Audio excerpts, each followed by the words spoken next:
que va a funcionar ya.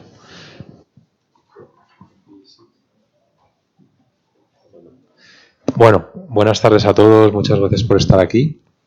Como siempre, público fiel al Centro Sefarad de Israel. Hoy tenemos un escritor de primer nivel. No hace falta presentarlo, pero bueno, lo voy a presentar. Él es Piega Surín, gran amigo de esta casa. Es periodista, escritor, ensayista, biógrafo. Él colabora muchísimo con el Centro Sefarad, algo que agradecemos profundamente desde la casa. Bueno, como saben, es francés, pero también español, sefardí, nacido en Marruecos. Entonces reúne todos los requisitos para ser un gran amigo de esta casa. Y aparte de siempre que le pedimos que venga a charlar con nosotros, pues accede voluntariamente y para nosotros pues estamos muy agradecidos. Y bueno, hoy él realmente está aquí porque él es jurado del premio Goncourt, ¿no? Vous êtes partie de Goncourt, du jury de Goncourt. Entonces, de la Academia de Goncourt. Entonces, queremos que nos explique usted un poco en qué consiste este jurado y por qué se celebra este año en España o en qué consiste.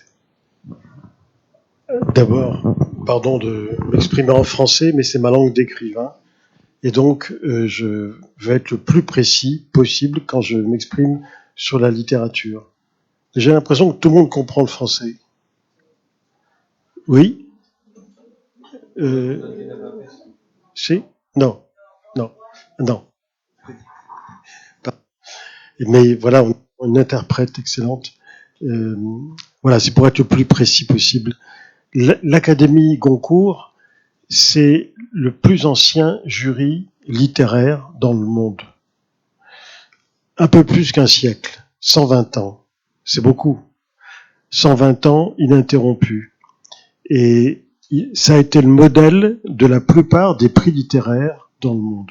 Le Booker Prize en Angleterre, le Strega en Italie, les prix espagnols, il y en a plusieurs.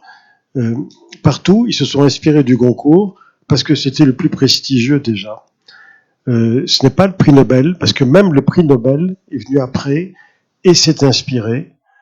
Mais de toute façon, le prix Nobel de littérature est un prix qui couronne toute une œuvre. Le Goncourt couronne un livre. Le livre paru dans l'année. Donc c'est différent. Le but n'est pas le même. Bueno, primero, ¿se me oye bien? Sí. Bueno, lo primero, bueno, voy a hablar en francés, lo siento, es mi idioma como escritor y bueno, quiero ser lo más preciso posible hablando de literatura, así que, bueno, pues tenemos aquí una intérprete. La Academia Goncourt, pues es el jurado literario más antiguo del mundo, tiene 120 años de existencia, mucho tiempo, 120 años seguidos. Y bueno, pues siempre ha sido un modelo, ¿no?, de premio literario. Muchos premios se han inspirado, ¿no?, la mayoría se han inspirado de él, premios en Inglaterra, en Italia y varios en España también. Y es porque el Goncourt es el premio más prestigioso, es diferente del Nobel, porque el premio Nobel premia una obra, toda una obra, ¿no?, y el premio Goncourt premia un libro, el libro del año, así que el objetivo en sí es diferente. Dès le début, donc il y a un siècle, le prix Goncourt a été un succès. C'est-à-dire que dès le 3e ou 4e lauréat, ça a entraîné non seulement une grande curiosité de la presse, mais des ventes très importantes. Et donc il y a eu tout de suite un impact sur les ventes des livres. Et très vite, des règles et un règlement sont apparus, parce que c'est un jury qui a quand même cahier de charges, c'est fort, qui est tenu par le testament des deux frères Goncourt. Première chose, non, je laisse.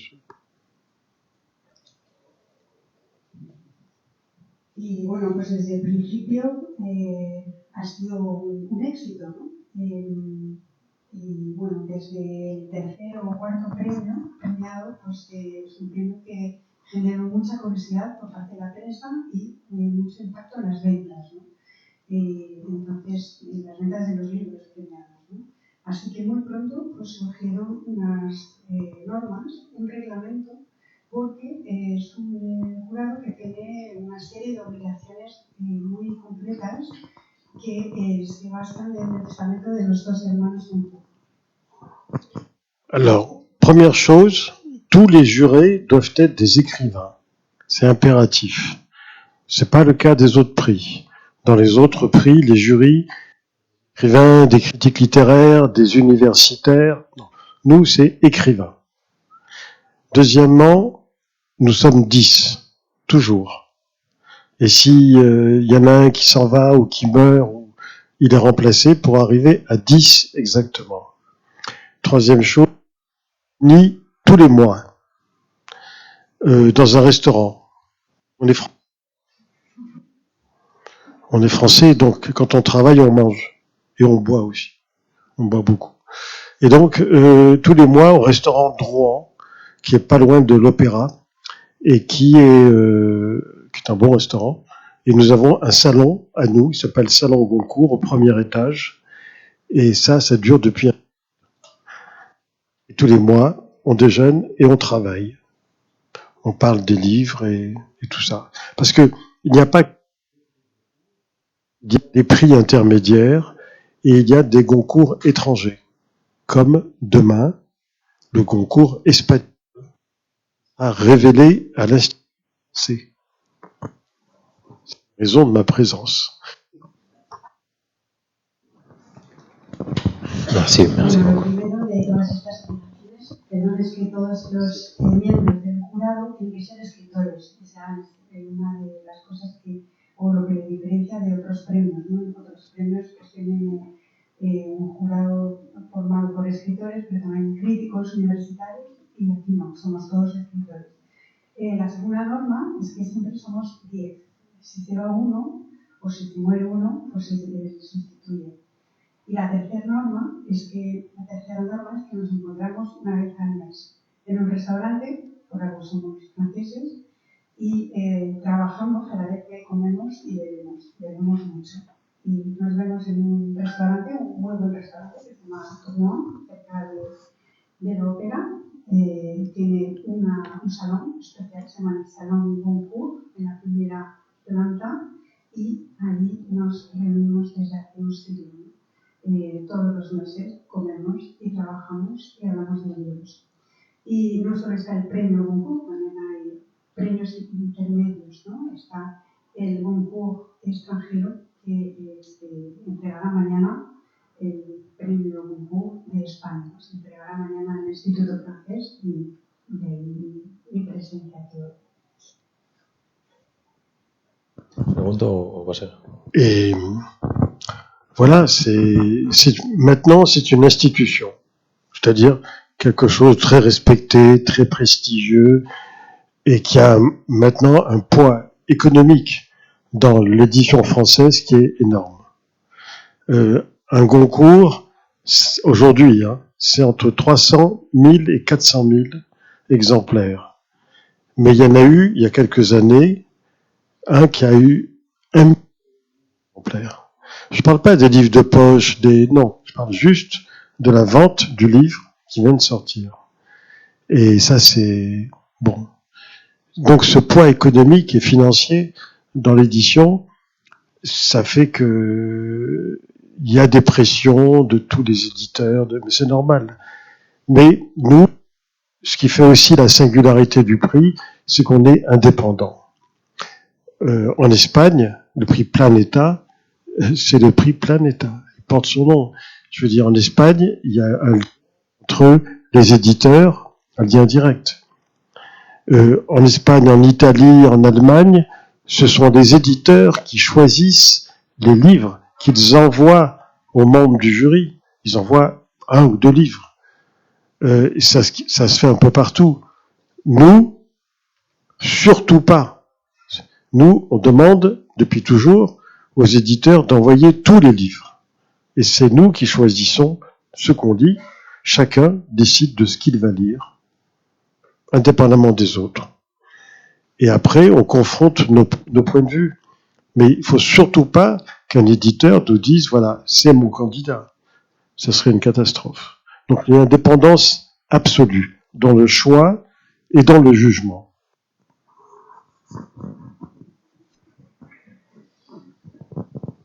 Bueno, pues ahora es una institución muy respetada, muy respetuosa, con muchísimo peso económico y de la edición, ¿no? Un premio Goncourt significa la venta de entre 300.000 y 400.000 ejemplares en un año. Algunos años hasta puede ir hasta 1,5 millones, ¿no? Y solo hablo de las ventas en el momento de la publicación, no hablo de libros de bolsillo, ¿no? Entonces, ese peso económico muy importante de la edición hace que normalmente hay mucha presión por parte de los editores, pero la singularidad nuestra, el premio Goncourt, es totalmente independiente, ¿no? En España, por ejemplo, está el premio Planeta, bueno, pues está, es obvio, ¿no? La relación con la editorial, ¿no? La relación directa. Y en otros países, pues también, en Italia, Alemania, pues los editores eligen las obras que mandan a los miembros del jurado. En nuestro caso, no. Nosotros pedimos a los editores, a las editoriales, que nos envíen todos los libros, ¿no? Y nosotros decidimos, de forma independiente, cada uno por su cuenta, lo que vamos a leer. Y después hablamos entre nosotros. Pero la editorial no presenta ningún candidato, ¿no? Sino esto se llama así que somos independientes en la elección y en el juicio.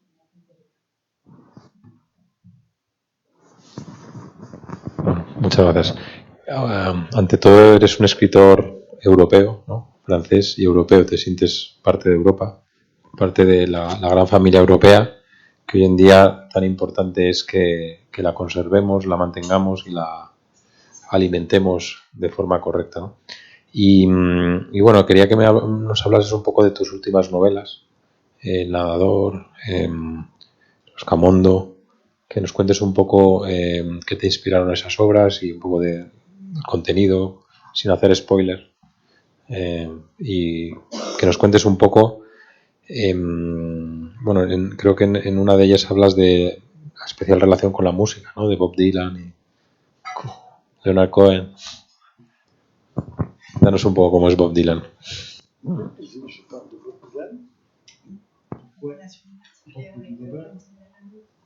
En alguno de los libros, ¿no? D'accord, oui. Oui,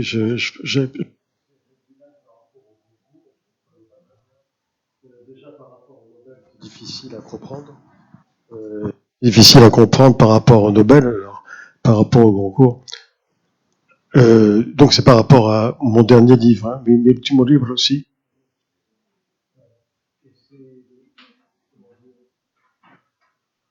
Le rapport entre et Leonard Cohen, à qui j'aimerais consacrer un film un jour, un documentaire, sur la rivalité, pas une rivalité méchante, hein,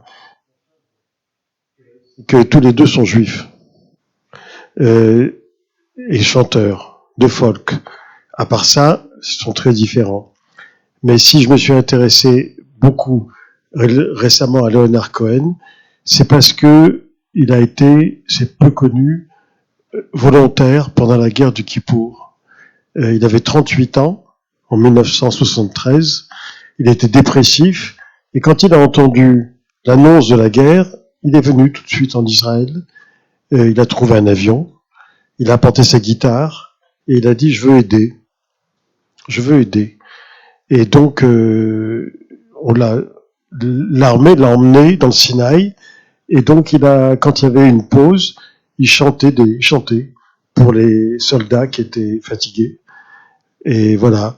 Donc, ça m'a beaucoup plu. Moi, à l'époque, j'étais là-bas aussi. J'étais là-bas et je me suis mis à chercher Bob Dylan, Leonard Cohen, parce qu'on m'a dit, il est là. Et je me disais, ce serait formidable d'assister à un concert sauvage de Leonard Cohen. Alors, on travaillait pas, hein, quand on était volontaire, j'étais dans un moshav, je ne travaillais pas. Et alors je me promenais en Israël pendant la guerre du Kippour et j'allais partout. Je demandais, est-ce que vous savez où je peux trouver Leonard Cohen? Alors les gens disent, oh, il chante quelque part dans le pays, on ne sait pas où. J'en avais assez, quoi. Je cherchais partout. Un jour, j'ai même demandé à un office du tourisme. Il n'y avait pas de touristes à cause de la guerre. Il y avait une dame à l'office du tourisme, elle était comme ça. Elle même pas. Je lui dis, pardon, madame, aidez, je cherche un chanteur. Oh, mais un chanteur très connu. Oh, Leonard Cohen. Elle dit, connais pas. Je dis, oui, mais des chansons de lui. Il me dit, non, surtout pas. Bon, j'ai dit, écoutez, vous devez le connaître, Leonard Cohen. Elle me dit, alors là, elle lève la tête. Elle me dit, vous vous moquez de moi? Vous cherchez un Cohen en Israël? Mais il y en a partout. Et donc, ça sert à rien. Alors, j'ai laissé tomber. Et il est reparti au Canada.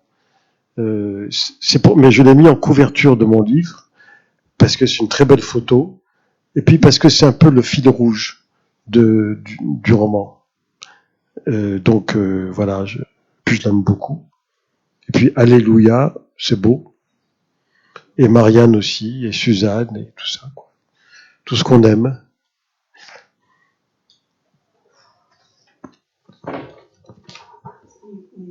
Efectivamente hay una relación entre Bob Dylan y Leonard Cohen y bueno, los dos son judíos, ¿no? Bueno, era judío Leonard Cohen, también son cantantes de folk, pero son diferentes, ¿no? Yo quiero hacer una película, un documental sobre Leonard Cohen y sobre la rivalidad que había entre ellos, bueno, era una rivalidad extrema, ¿no? Pero me interesa mucho por Leonard Cohen porque él se fue como voluntario a la guerra de Kipur cuando tenía 38 años, en el 73. Él era depresivo y escuchó que, bueno, se anunció que se había iniciado la guerra, ¿no? Y entonces pues fue inmediatamente, cogió un avión, se fue con su guitarra porque dijo, quiero ayudar, ¿no? Y entonces pues se fue con el ejército al monte Sinai. Y pues en los descansos de los soldados se ponía a cantar para reconfortar a los soldados que estaban cansados, ¿no? Y bueno, pues eso me encantó. Yo, bueno, además yo estuve allí también, ¿no? Y entonces empecé a buscarlo. Y empecé a buscar a Leonard Cohen porque me dijeron que estaba allí. Y dije, bueno, pues sería genial asistir a un concierto clandestino de Leonard Cohen, ¿no? Y bueno, lo que pasa es que era los sábados, obviamente no se trabajaba porque yo estaba en un Mossad. Y empecé a preguntar a todo el mundo, ¿no? ¿Dónde está Leonard Cohen? Tiene que estar cantando en algún sitio, ¿no? Y ya me cansé de buscarlo por todos los sitios, hasta pregunté en una oficina de turismo. No había turistas, obviamente, porque el país estaba en guerra. Y en la oficina de turismo entré y había una señora que estaba así como encorvada, como agachada, ¿no? Inclinada, y le dije, por favor, ¿me puede ayudar? Busco a un cantante, ¿no? Y me miraba así como, bueno, no me hace mucho caso, y dije, pero es un cantante conocido, tampoco. Y le dije, bueno, es Leonard Cohen. Y dijo, pues no lo conozco. Y dije, ¿quiere usted que le cante una canción suya? Me dijo, no. Y digo, tiene que conocerlo, Leonard Cohen. Y levanta la cabeza y me dice, Cohen. Me está diciendo que busca un señor que se llama Cohen en Israel. ¿Sabe usted cuántos Cohen hay aquí? Es totalmente inútil intentarlo, ¿no? Así que bueno, me hablo de la idea de encontrarlo y él ya se volvió a Canadá. Pero bueno, aquí esta foto para ponerla en la foto del libro, me parece una foto muy bonita y además es un poco el hilo conductor de la novela, ¿no? Así que, bueno, y además porque me gusta muchísimo esta artista, ¿no? Aleluya, Suzanne, María, son canciones preciosas. Cela dit, ce n'est pas un livre sur Leonard Cohen, hein, même s'il est en couverture. Pero no es un libro sobre Leonard Cohen, No. C'est c'est un livre, una novella, sur la rencontre ou la découverte de l'amour et de la mort en même temps par deux jeunes de 20 ans. Un Français, un jeune de Français, et une Israélienne qui est soldate. Ça, c'est le côté universel. Le côté particulier, c'est que ça se passe dès le début de la guerre de Kippour en Israël, donc dans un pays en guerre. Et l'annonce elle-même, on va en parler. Es un libro sobre un encuentro, el descubrimiento del amor y de la muerte al mismo tiempo, por dos chicos jóvenes de unos 20 años, un francés y una chica israelí, que es miembro del ejército israelí. Esta es la parte universal, digamos. La parte particular es que empieza el inicio de la guerra de Kippur, de posguerra. La guerra de Kippur fue muy traumática para el pueblo, para el Estado de Israel, para el pueblo judío. Y claro, inevitablemente surge la pregunta de, y después del 7 de octubre, más traumático todavía, ¿no? ¿Puede haber algo ya más traumático que el 7 de octubre? C'est pas plus ou moins, c'est deux traumatismes. Là, il y a des analogies et il y a des différences. Mon livre est divisé en deux parties. Il y a 50 ans et 50 ans après, avec une ellipse au milieu de un demi-siècle. Il y a 50 ans, dans les deux cas, j'ai observé des choses. Il y a 50 ans, donc, j'étais volontaire en Israël pour la guerre. Et les Israéliens que j'ai pu observer vivaient ça dramatiquement. Il y a eu des milliers de morts, mais c'était une guerre traditionnelle. Deux armées des pays voisins, soutenues après par tout le monde arabe, ont envahi Israël. L'armée égyptienne, l'armée syrienne. C'est classique, si on peut dire, hein, classique. Ce qui s'est passé le 7 octobre, ce n'est pas classique. C'est un massacre de civils et une prise d'otages. C'est pas du tout la même chose, par une bande terroriste enterrée dans des tunnels. En octobre 1973, c'était des batailles de chars frontalement, comme il y en a eu pendant la Seconde Guerre mondiale. Donc c'est tout à fait différent. Ce qu'il y a de commun, c'est la surprise et c'est l'orgueil. L'effet de surprise de l'attaque et l'orgueil israélien qui a pensé, il y a 50 ans comme maintenant, ça ne peut pas nous arriver. Parce que nous sommes les plus forts, parce que nous nous protégeons, parce que nous avons un mur de protection infranchissable, parce que tout ça. Voilà. No es más o menos traumático, son dos traumas, ¿no? Que tienen analogías pero también diferencias. El libro consta de dos partes, una hace 50 años y otra 50 años después, ¿no? Con una pausa, o sea, medio siglo y medio.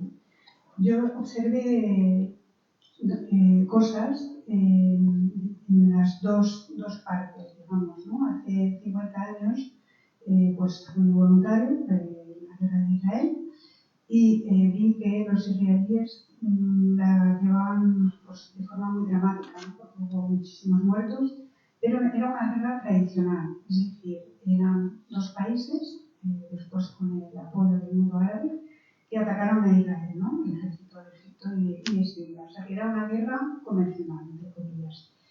El 7 de octubre no fue convencional, fue una masacre de civiles y un secuestro de rehenes por parte de una banda terrorista escondida en túneles. En octubre del 73 eran carros de combate que atacaban de forma frontal, ¿no? Igual que en la Segunda Guerra Mundial. Entonces fue diferente, pero sí que hay puntos comunes, ¿no? La sorpresa, el ataque sorpresivo, por una parte, y por otra parte el orgullo de Israel, ¿no? Igual que hasta hace 50 años Israel pensaba que esto no le podía ocurrir. ¿Y por qué? Pues que somos los más fuertes, porque nos protegemos y porque tenemos un muro infranqueable, ¿no? Eso pensaba Israel.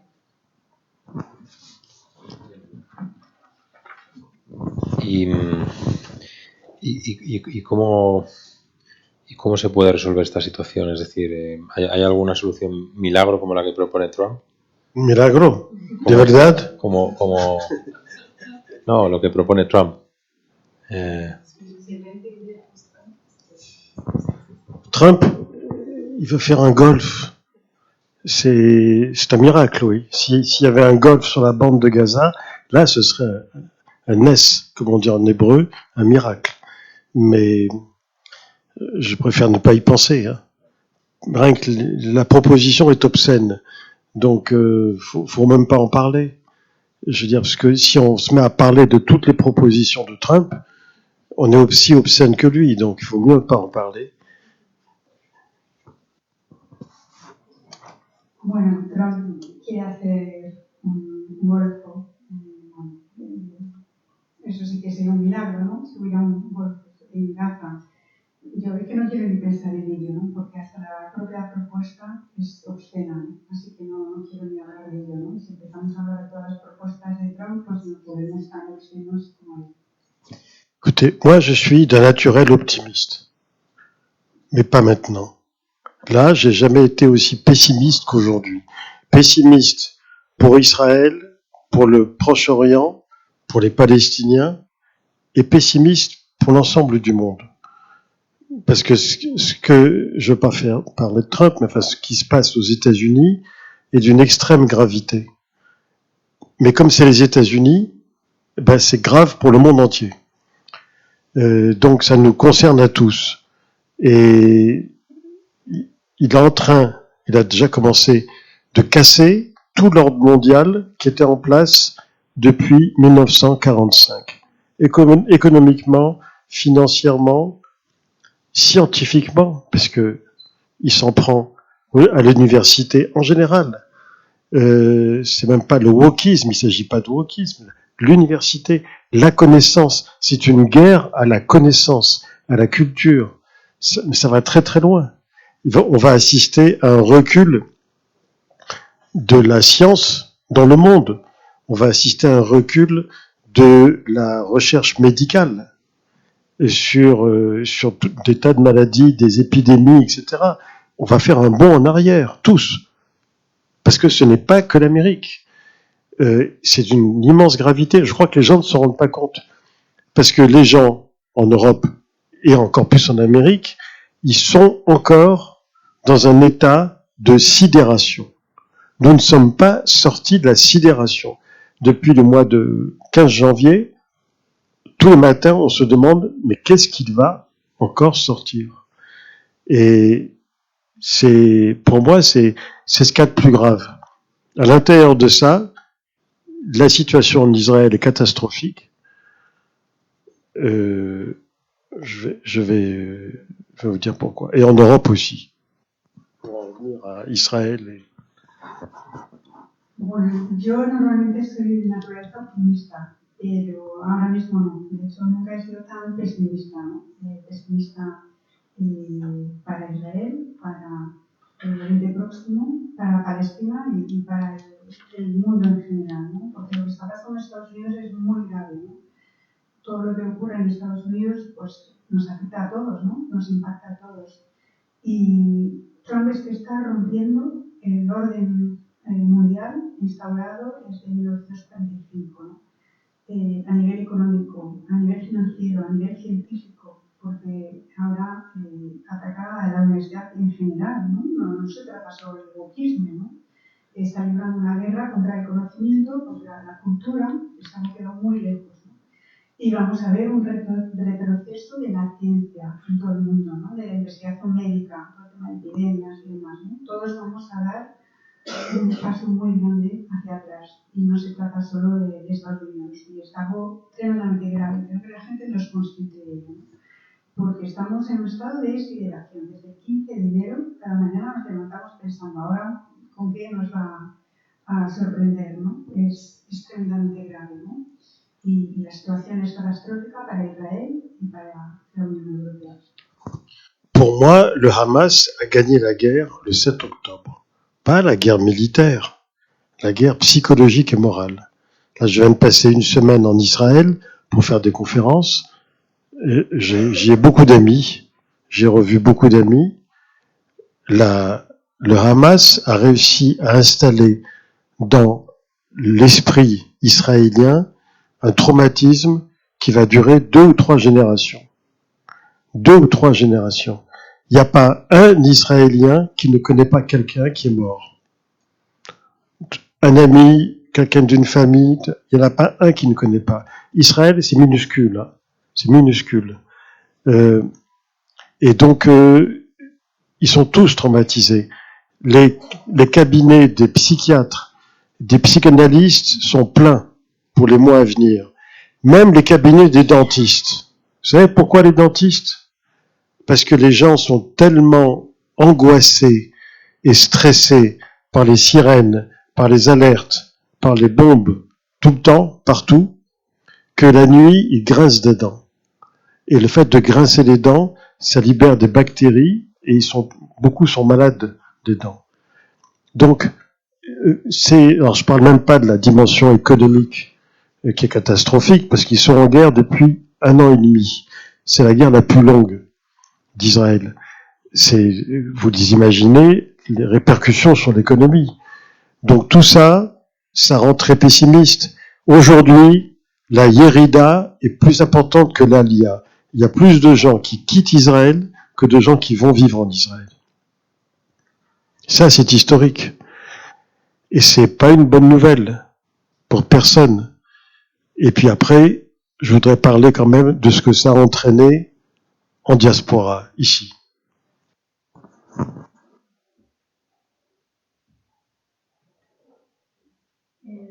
Jamás es que ganó la guerra el 7 de octubre, no a nivel militar, sino a nivel psicológico y moral. ¿No? Hace una semana estuve en Israel, fue una semana en Israel hace poco para dar unas conferencias y bueno, me reuní con amigos míos y que jamás ha logrado tener un impacto muy importante en el alma israelí, ¿no? Es un trauma tan importante que va a durar 2 o 3 generaciones. No hay nadie en Israel que no conozca a alguna víctima, porque Israel es un país minúsculo, están todos traumatizados. Y de hecho, todas las consultas de psiquiatras y psicoanalistas, incluso de los dentistas, están llenas. ¿Por qué? Porque la gente está tan angustiada, tan estresada por el ruido de las sirenas, por las alertas, las bombas, que por la noche rechinan los dientes. Y entonces eso provoca que se desarrollen bacterias que provocan problemas mentales. ¿No? Y bueno, y aparte pues está también la dimensión económica, ¿no? A nivel económico es una catástrofe, un desastre, ¿no? Porque es una guerra que dura ya hace 1 año y medio, es la guerra más larga que había en Israel y tiene un impacto económico fuerte, ¿no? Así que yo soy bastante pesimista. Además, hay más gente ahora que deja Israel que gente que va a Israel, ¿no? Así que es algo histórico, nunca había pasado y es una buena noticia. Y ahora quiero hablar de la diáspora. Cette guerre est pas seulement par son modus operandi, la façon dont c'est la première fois que une guerre israélo-palestinienne entraîne un tel mouvement de haine dans le monde contre les Juifs. Ça n'est jamais arrivé avant. Que ce soit en Amérique, dans les campus américains et dans toute l'Europe, on n'a jamais vu ça. Bien entendu, la plupart du temps, c'est souvent sous le couvert de l'antisionisme, qui est la vitrine légale de l'antisémitisme. Parce qu'en France, par exemple, l'antisémitisme, c'est légalement interdit. Si vous dites mort aux Juifs, publiquement, vous avez un procès. Vous êtes traduit en justice. Mais si vous dites mort aux sionistes, c'est pas grave. Parce que c'est une opinion. Et vous avez le droit d'avoir des opinions. Bon, et c'est comme ça, reste du monde. En Espagne, je ne sais pas. Mais on a assisté à un déferlement de haine et parfois même de rage. De rage. Ça va plus loin que la haine, comme on n'avait jamais vu. Tout ça est documenté, tout ça a été filmé, ça a été diffusé, on peut retrouver tout ça sur Internet sans problème. Mais je vous assure, quand vous voyez des gens dans la rue qui s'arrachent les ongles jusqu'à les faire saigner pour enlever de force des affiches qui demandent la libération d'otages qui sont des enfants ou des bébés, et qui ne supportent pas ça, et qui sont prêts à prendre des risques pour les arracher, vous êtes dans la rage. C'est un au-delà de la haine. Je regarde quelque chose que je voudrais lire. Une citation. Je t'en prie. Oui, allez-y. Sí, esta guerra es algo grave, es algo nuevo, no solo por el modus operandi, que es diferente, sino por las consecuencias, ¿no? Es la primera vez que hay una guerra entre Israel y Palestina que genera tal movimiento de odio en todo el mundo contra los judíos. Por ejemplo, pues el tema de las necesidades en toda Europa, en Estados Unidos, es algo nunca visto, ¿no? Hay un movimiento de antisemitismo, que el antisionismo siempre ha sido la escaparate ilegal del antisemitismo, ¿no? En Francia el antisemitismo está prohibido, es un delito, ¿no? Si dices muerte a los judíos en público, pues te enjuician, ¿no? Pero si dices muerte a los sionistas, no pasa nada, es una simple opinión, ¿no? Así que es algo que vemos en todo el mundo. En España no sé, pero he visto de verdad una ola de odio y de rabia como nunca había visto. Y está documentado, está grabado, está publicado, ¿no? Se puede comprobar en internet. Hay gente que arranca, hasta el punto de hacerse sangrar las uñas, arranca carteles que piden la liberación de los rehenes, ¿no? De los rehenes que son niños y bebés. Entonces la gente está dispuesta a ponerse en riesgo para arrancar estos carteles. Esto demuestra que hay un nivel de rabia tremendo y la rabia es peor que el odio. ¿Conoces David Grossman? Sí. Hay una palabra de David Grossman que me gusta mucho, que me parece muy importante. ¿Puedes leerlo en español? Ah, la tienes. Sí, vale.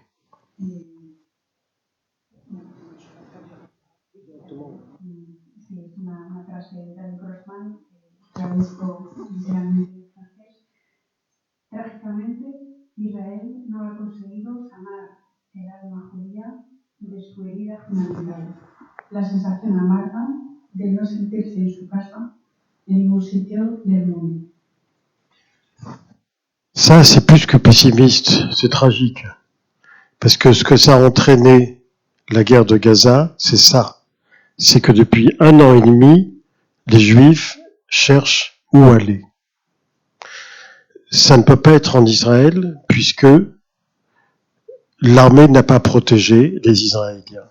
Alors qu'Israël a été créé et a créé Tzahal, une armée, pour se protéger, essentiellement. Tzahal, ça veut dire armée de défense d'Israël, pas armée d'attaque, armée de défense.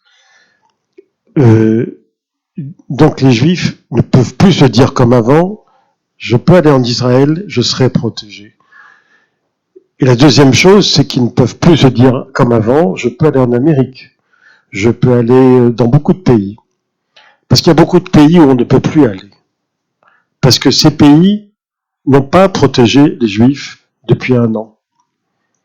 En France, c'est la plus importante communauté juive d'Europe depuis très longtemps. Il y a tous les jours,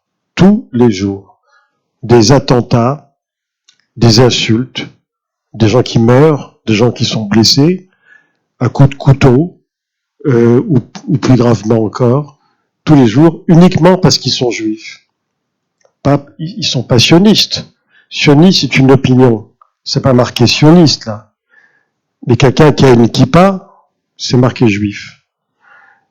Ou même sans avoir de kippa, physionomiquement, ça, c'est l'antisémitisme pur.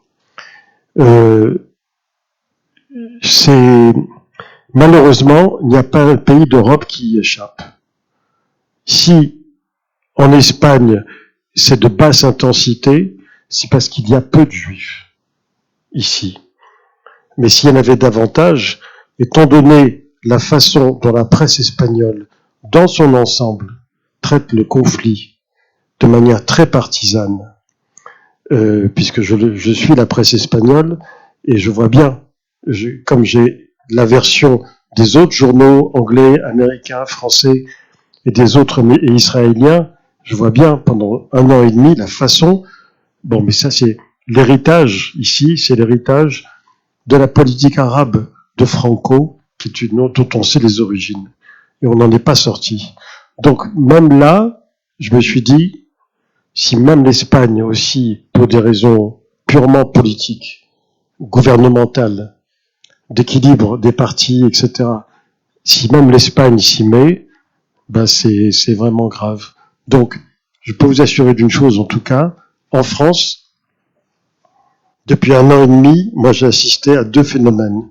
Le premier phénomène, les gens essayent de se retrouver, les juifs, de se retrouver le plus possible, comme ce soir, de participer à des réunions, même chez des amis et autres, pour parler d'une chose. Qu'est-ce qu'on fait? Où on va? Jamais arrivé.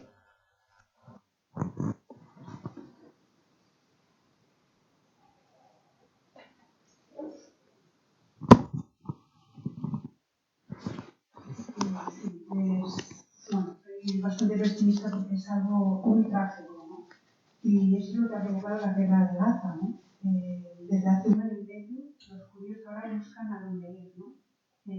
No pueden ir a Israel porque el ejército no los ha protegido, ¿no? Israel creó el ejército Zahal para protegerse, ¿no? Es un ejército de defensa, no de ataque, ¿no? Y los judíos pues ya no pueden decir que, bueno, podemos irnos a Israel porque no se les ha protegido, ¿no? Y lo segundo es que no pueden ir a Estados Unidos o a otros países como antes, porque hay muchos países que no han protegido a los judíos, con lo cual no pueden irse a ellos, ¿no? Y en Francia, que es donde está la mayor comunidad judía, todos los días hay gente que sufre atentados, insultos, asesinatos, que son heridos, acuchillados, apuñalados, solo por ser judíos, y no por ser sionistas, porque esto es una opinión y no lo ponen a frente, pero sí por llevar una kippah por ser judíos, así que eso es antisemitismo puro, ¿no? Y es muy triste, ¿no? Porque lamentablemente está ocurriendo en todos los países de la Unión Europea, ¿no? Si en España hay una baja intensidad de estos fenómenos es porque hay pocos judíos, ¿no? Pero sí vemos, o veo cada vez más que la prensa española pues trata este conflicto de forma muy partidista, ¿no? Porque yo sigo la prensa española igual que sigo la prensa británica, estadounidense, francesa, israelí y lo veo, ¿no? Y eso se debe a la herencia de la política árabe de Franco, ¿no? Y no hemos salido de ahí. Así que si incluso España empieza con esto, por motivos políticos, gubernamentales o de equilibrio de partidos, pues es algo grave. Y en Francia, pues desde hace 1 año y medio, veo 2 fenómenos, ¿no? Por un lado, pues eso, los judíos intentan reunirse, como estamos haciendo esta tarde, en casa de amigos, para preguntarse qué hacemos, a dónde vamos. Y eso nunca había ocurrido. Yo creo que todos podemos llegar a la conclusión de que hoy en día eliminar 100% a Hamas es prácticamente imposible. Entonces, la cuestión ahora que se plantea es llegados a este punto, ¿qué salida hay al conflicto? Vamos a pensar por un momento que no estuviese Trump, que la época de Biden. Hace falta un Mandela en Israel que sea capaz de decir... Mandela. Sí. Il y avait un Mandela. Todavía. Il a été assassiné par un juif, pas par un arabe. Rabin, c'était déjà un Mandela. Et un juif l'a assassiné et son bras a été armé par un certain nombre de juifs religieux qui ont poussé à cet assassinat, qui ont encouragé. Il y a un film, un documentaire là-dessus qui est implacable. C'est un film de Amos Gitaï. Ce n'est pas mon cinéaste préféré, mais j'ai vu ce film, il est incroyable. Et qui montre comment pendant des semaines et des semaines, les meetings, les émissions de radio, l'agitation dans les rues de partis religieux qui sont à la Knesset aujourd'hui et qui appelaient à la mort de Rabin, qu'il avait mis une cible dans le dos, qui traitait Rabin de nazi. Ce sont ces gens-là qui sont responsables de sa mort. Et il ne faut pas cesser de le dire, parce que voilà, c'est un juif qui l'a tué. Ça aurait pu être un Mandela. Il en avait l'épaisseur, la stature, il était respecté, mais ce genre-là, vous savez, en 1973, quand j'y étais, il y a eu une commission qui s'appelle la commission Agranat, qui a été une commission d'enquête pour comprendre les erreurs, les négligences. Et elle a donné ses conclusions, elle a accablé les institutions militaires. Chef d'état-major, chef du Mossad, chef du Shin Bet, ils ont tous été renvoyés. Très bien. Et les politiques, rien. Eh bien, Moshe Dayan, qui était ministre de la Défense, il a fallu le pousser dehors, parce qu'il voulait pas partir. Mais Golda Meir, qui était Premier ministre, elle n'a pas été du tout embêtée par la commission, mais c'est elle-même qui a dit « j'ai ma responsabilité ». Et au bout de 3 mois, elle s'est retirée. Alors que c'était quelqu'un, Golda Meir. Eh bien, vous voyez la différence, 50 ans après, entre une Golda Meir qui d'elle-même s'en va, sans qu'on le lui demande, et un Premier ministre actuel qui a 10 procès sur le dos pour corruption, pour fraude, et qui a en plus la responsabilité numéro 1 de la guerre et de tout ce qui s'est passé, et de la mort des otages, et qui fait tout pour rester, et qui fera tout pour rester, et qui fera tout pour échapper à la justice. Entre-temps, il y a 50 ans.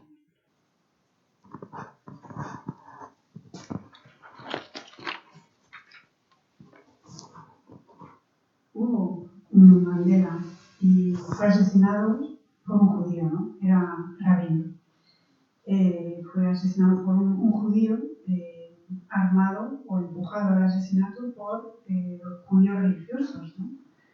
Y de hecho hay un documental buenísimo sobre el tema, realizado por Amos Gitaï, que no es mi director favorito, pero la película es muy buena, y muestra cómo durante semanas pues, hubo mítines, emisoras de radio, agitación por las calles, todo esto organizado por gente que ahora está en la Knesset, ¿no? Y que llamaban a la muerte de Rabin, ¿no? Y ponían, le llamaban nazi y bueno, pues ponían una diana en su espalda, ¿no? Toda esta gente fue responsable de su muerte. Entonces hay que seguir diciéndolo, ¿no? Y él podría haber sido un Mandela, ¿no? Porque tenía la estatura para ello y era respetado, ¿no? Y en el 73 yo estuve allí y bueno, pues hubo una comisión, la Comisión Ciudadana, que investigó los errores, los fallos, las negligencias que hubo, y esta comisión pues depuró responsabilidades de las instituciones militares, ¿no? El jefe de Estado Mayor, el Mossad, el Shin Bet, y toda esta gente fue acusada por su implicación, pero políticos, no, pues, políticos salieron de risitas, ¿no? bueno, el ministro de Defensa, pues le empujaron hacia la salida, pero la primera ministra, pues Kagame, no tuvo ningún problema, ¿no? Esta comisión no le supuso ningún problema, ¿no? Ella misma confesó que ella era irresponsable, asumió su responsabilidad y a los 3 meses pues, se retiró de la carrera política, ¿no? Y ahí vemos la diferencia que ha habido en 50 años, ¿no? Hace 5 años pues esta primera ministra se retiró y ahora mismo lo que tenemos es un primer ministro que tiene 10 juicios a sus espaldas, que es el primer responsable de la guerra, es responsable de la muerte de los rehenes, pero hace todo lo posible y hará todo lo posible por mantenerse en el poder y por escapar de la justicia. Bueno, pues vamos, si le parece, a tomar un par de preguntas del público y tampoco le queremos cansar demasiado. Entonces, si alguien tiene alguna pregunta, sí.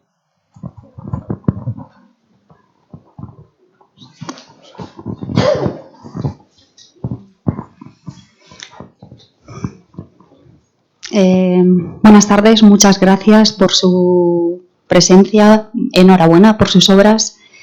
Y bueno, yo estoy de acuerdo con usted en que jamás ganó la guerra moral y que efectivamente la mayor derrota en esta guerra es la falta de apoyo por parte del mundo. Yo creo que el mundo judío no podía esperar después del Holocausto que una masacre antisemita se repitiera sin el apoyo del mundo. El mayor dolor de esta guerra, yo creo que dentro del mundo judío, es sentir la falta de la conmoción por la muerte, el secuestro, la masacre. Y parece evidente que el mundo antisemita viene de parte de la izquierda internacional, de parte de la izquierda, la intelectualidad, alguna intelectualidad de izquierdas, de la universidad, que apoya argumentos de Hamás. Entonces, mi pregunta es, ¿en qué momento la izquierda internacional se volvió antisemita? Es muy difícil porque no me parece que hay una izquierda. Hay una izquierda en cada país. Y en cada país hay muchas izquierdas. Donc, ce n'est pas homogène. Ce qui me frappe, c'est que je suis d'accord avec vous sur la responsabilité historique de la gauche et de l'extrême gauche en Europe, disons, et aux États-Unis, dans la crise antisémite d'aujourd'hui. Mais le plus important, c'est pas de savoir quand ça a commencé, parce que, en tout cas en France, les racines historiques de l'antisémitisme sont largement documentées à gauche, dès le 19e siècle, chez Marx, qui était juif, mais ça n'empêche pas. Mais, donc c'est déjà ancien, et ça repose aussi sur une vieille tradition catholique, sur l'enseignement de l'anti-judaïsme dans la tradition catholique pendant des siècles. Donc tout ça, c'est le background. Ce qui est nouveau, et ça permet de répondre à votre question, ce qui est nouveau, c'est comment la gauche a pu, ces dernières années, penser qu'elle pouvait soutenir des dictatures islamistes. En France, la gauche est laïque et républicaine, et elle a soutenu des dictatures au sens propre du terme. Gaza, sous le règne du Hamas, c'est une dictature. Un seul parti, un seul leader, et une loi terrible. est totalement islamiste, c'est-à-dire un mode de vie obéissant à la charia. Comment la gauche, comment Mélenchon, vous connaissez Mélenchon? Si. Comment ils ont pu soutenir des gens comme ça? Et il y a l'équivalent de Mélenchon ici, en Espagne. On les connaît. La différence, c'est qu'ils sont au gouvernement, si je ne m'abuse, n'est-ce pas? Dans une coalition. Extrême gauche. Oui, l'extrême gauche. Non, j'entends bien. Mais c'est pareil en France, hein. C'est pas la gauche non plus, c'est l'extrême gauche. Oui, mais quand ils font une alliance, soit dans un gouvernement, soit pour prendre le pouvoir, la nuance entre les deux, elle disparaît.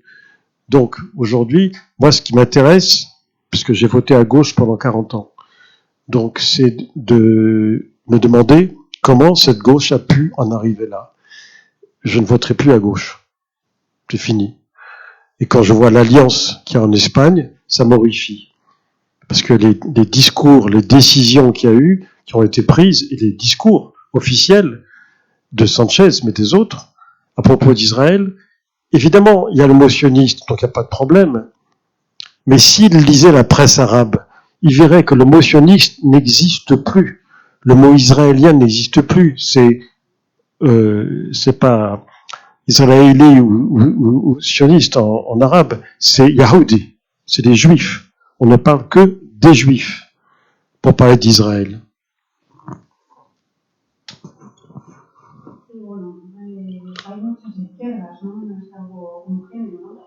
Lo que me sorprende, y bueno, estoy de acuerdo contigo sobre la responsabilidad histórica, ¿no? De la extrema izquierda en Europa, en Estados Unidos, en esta crisis del antisemitismo que tenemos ahora mismo, ¿no? Pero lo más importante no es saber cuándo empezó, porque en Francia las raíces antisemitas están documentadas desde el siglo XIX, ¿no? Con el propio Marx, eso que era judío, pero una cosa no quita la otra. Entonces es algo bastante antiguo, ¿no? Y también está relacionado con una vieja tradición católica, ¿no? Que siempre se ha enseñado antijudaísmo, ¿no? La tradición católica. Entonces, bueno, este es un poco el trasfondo de todo, ¿no? Ahora, lo que es nuevo, y con eso contesto a vuestra pregunta, es cómo la izquierda puede apoyar una dictadura islámica, ¿no? En Francia tenemos una izquierda que es laica, republicana, y que ha apoyado a dictaduras islámicas, ¿no? Jamás es un partido, un líder, una ley, es la Sharia, un modo de vida islámico. Entonces, yo lo que no sé es cómo alguien como Mélenchon, ¿no? De la Francia extremista, ha podido apoyar gente así. Y en España pues lo vemos, ¿no? La gente está en el gobierno, está pactado, ¿no? Con el gobierno, esa es la diferencia con Francia. Y bueno, pues están o bien el gobierno, o bien gobernando, o bien el poder, ¿no? Yo he votado a la izquierda durante 40 años, pero se acabó, ya no voy a votar más, ¿no? Y cuando veo las alianzas, ¿no? Los pactos que se hacen en España entre esta gente, pues también me horroriza, ¿no? Y en el discurso, en las decisiones de Sánchez, pero también de otros, sobre Israel, pues veo que hablar de sionismo ya no es ningún problema, ya no supone ningún problema, ¿no? Pero si leéis la prensa árabe, no hablan de sionismo, no hablan de Israel, sino que utilizan el término de judío, ¿no? Los judíos no utilizan otra palabra. Juste pour finir ma réponse, je ne suis pas naïf. L'antisémitisme de la vieille droite, en France comme en Espagne, n'a jamais disparu. Il est toujours là, il est toujours présent. Mais il y a une grande différence avec l'antisémitisme de la gauche et de l'extrême gauche, soutenu, plutôt l'antisémitisme purement musulman, soutenu et relayé par la gauche et l'extrême gauche dans les deux pays. La différence avec celui de la droite, c'est que celui des musulmans, c'est un antisémitisme qui tue.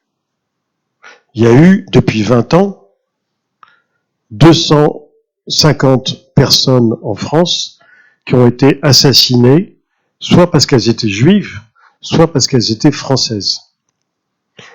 Assassinées non pour ce qu'ils font, mais pour ce qu'ils sont. C'est le racisme à l'état pur. Ils sont morts. L'antisémitisme de droite, fort heureusement, depuis la fin de la guerre, ne tue plus personne. Ça fait pas de mort. C'est quand même une grande différence.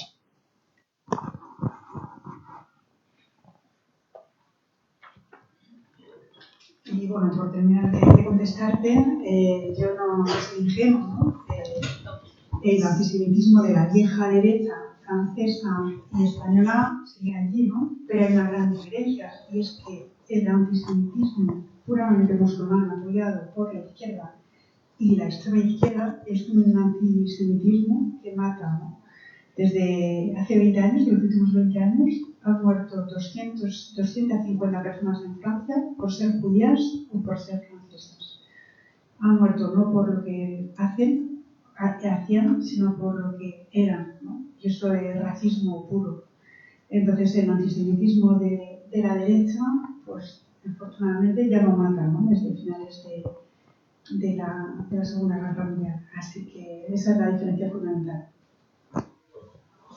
Sí, quería felicitarle por su recorrido y su presencia y darle las gracias por su presencia entre nosotros. Quería preguntarle a propósito de su país, de Francia, en el cual ha dicho que es el país donde hay más ciudadanos judíos en Europa, franceses judíos. Yo soy francés judío. Y quería saber si lo que se refleja en España de la política francesa, porque Francia es un país de primera compañía y de máximo interés para España, y cada día más. Si quisiéramos conocer si hay una posición clara del gobierno francés en este asunto, donde en la propia Francia hay más atentados que en ningún otro sitio. ¿Pero qué asunto exactamente? ¿Perdón? ¿Qué asunto exactamente? El asunto es la gobernanza de Francia. Es el señor Macron tiene una política al respecto clara y la transmite a sus socios europeos, o está con todo el mundo en función de los momentos. Es el problema. Los franceses. Macron, c'est le principe du en même temps. Alors c'est embêtant parce que on peut pas être en même temps antisémite et en même temps pro-juif. Donc il faut choisir. Non, je plaisante. Sur la question de l'antisémitisme, le gouvernement est très clair. Il n'y a aucune tolérance.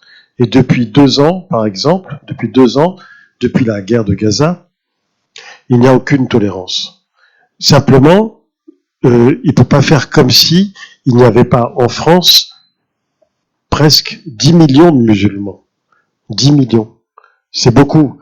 C'est-à-dire que c'est pas pour des raisons électorales, mais c'est simplement, ils font partie de la France, ils sont français. Qu'on le veuille ou non. C'est comme ça.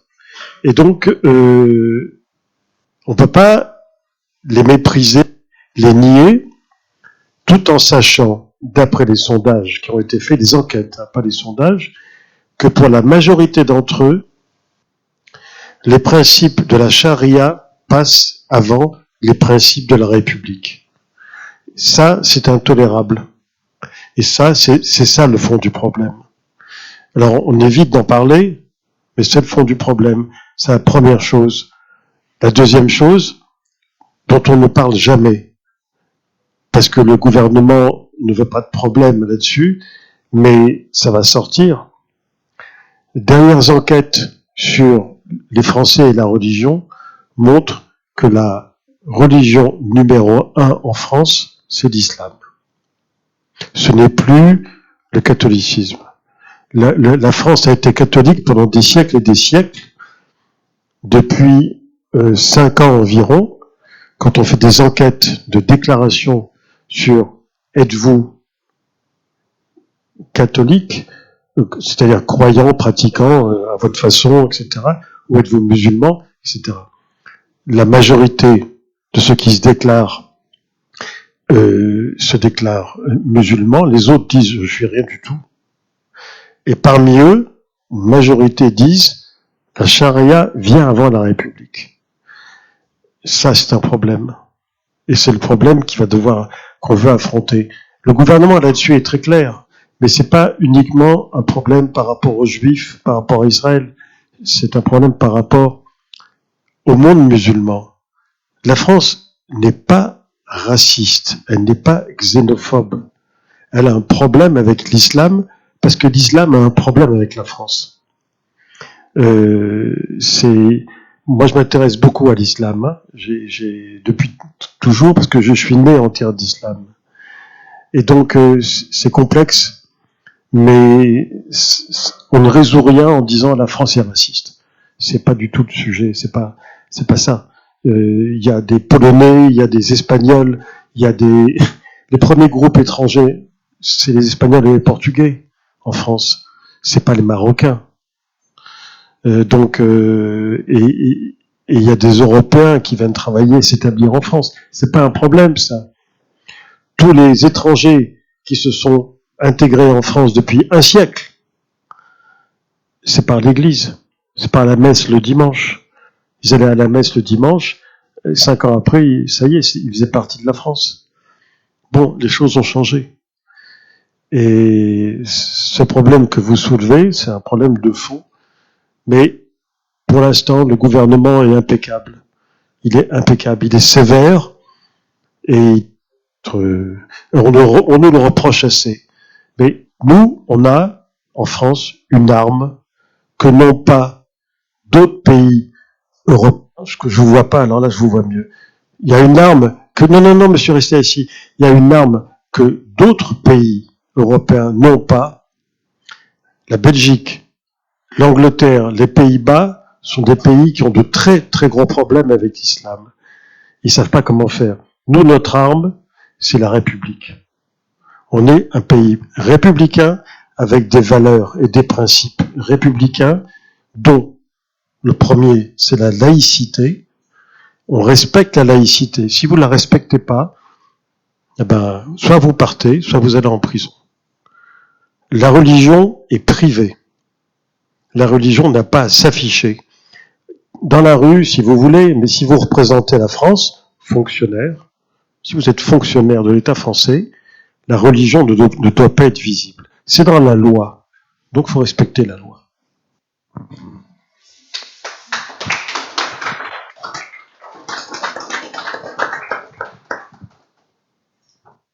Bonne chance.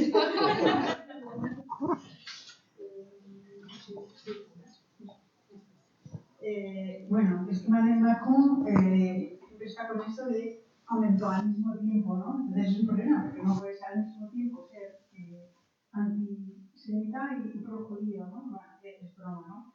En el tema del antisemitismo, el gobierno francés es muy claro, ¿no? Es tolerancia cero. Desde hace 2 años, desde la guerra en Gaza, pues tolerancia cero, ¿no? Pero no puede fingir que no hay 10 millones de musulmanes en Francia, son muchos, ¿no? Y tiene que tenerlos en cuenta, no por motivos electorales, sino porque esa gente forma parte de Francia, son franceses, ¿no? Entonces, esto no se puede despreciar, no se puede negar. Pero hay encuestas que dicen que para la mayoría de ellos los principios de la Sharia prevalecen sobre los principios republicanos. La Sharia es más importante que la República y eso es intolerable y este es el fondo del problema, ¿no? Se evita hablar de ello, pero realmente este es el fondo del problema, ¿no? Y hay una segunda cuestión de la que no hablamos porque el gobierno pues, no quiere enfrentar el problema. En la última encuesta sobre franceses y religión hemos visto que la religión número 1 en Francia ya es el Islam, ya no es el catolicismo, como ha sido durante siglos.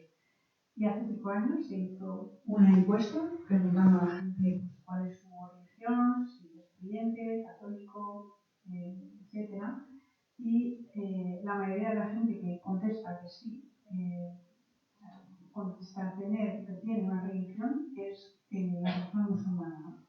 Y el resto de gente pues no dicen que no profesan ninguna religión. Entonces, y ese es el problema, ¿no? Que esta gente considera que la Sharia está por encima de la República. Y este es un problema que vamos a tener que abordar. Y el gobierno está siendo muy claro, pero hay un problema con el mundo musulmán. Francia no es un país racista, no es un país xenófobo, sino que tiene un problema con el Islam, y es porque el Islam tiene un problema con Francia, ¿no? Yo siempre me he interesado por el Islam, porque nací en tierra de Islam, y bueno, el tema es complejo, ¿no? No podemos decir que Francia sea un país racista.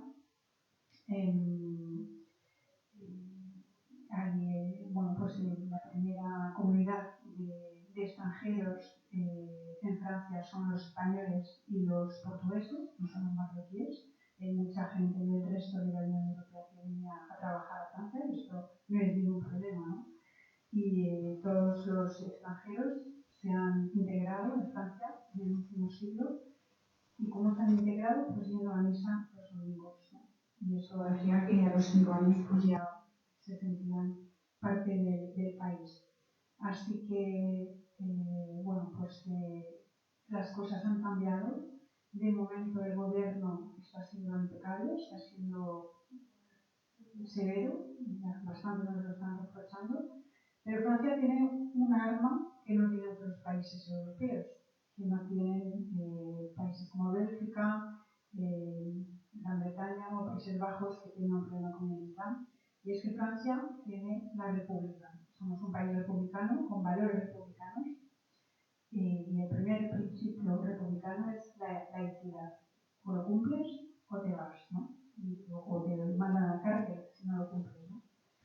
Entonces, y la religión es además algo privado, ¿no? La religión no es algo que se va a mostrar en público. Si eres funcionario del Estado francés, no puedes hacer visible tu religión. Esta es la ley que hay que cumplirla.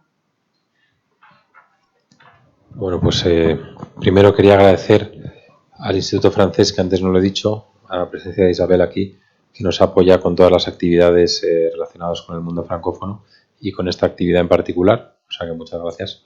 Y por supuesto a Pia Gasulín, tenerte aquí para nosotros es un enorme placer. Tus opiniones lúcidas sobre la política internacional, sobre el tema de la lucha contra el antisemitismo, sobre Israel, siempre son muy bienvenidas, y tus consejos y tus opiniones pues ojalá sean seguidas por los líderes internacionales.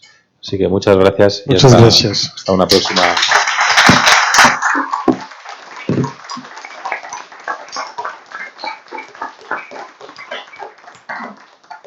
Al final hemos hablado un poco de tu último libro, pero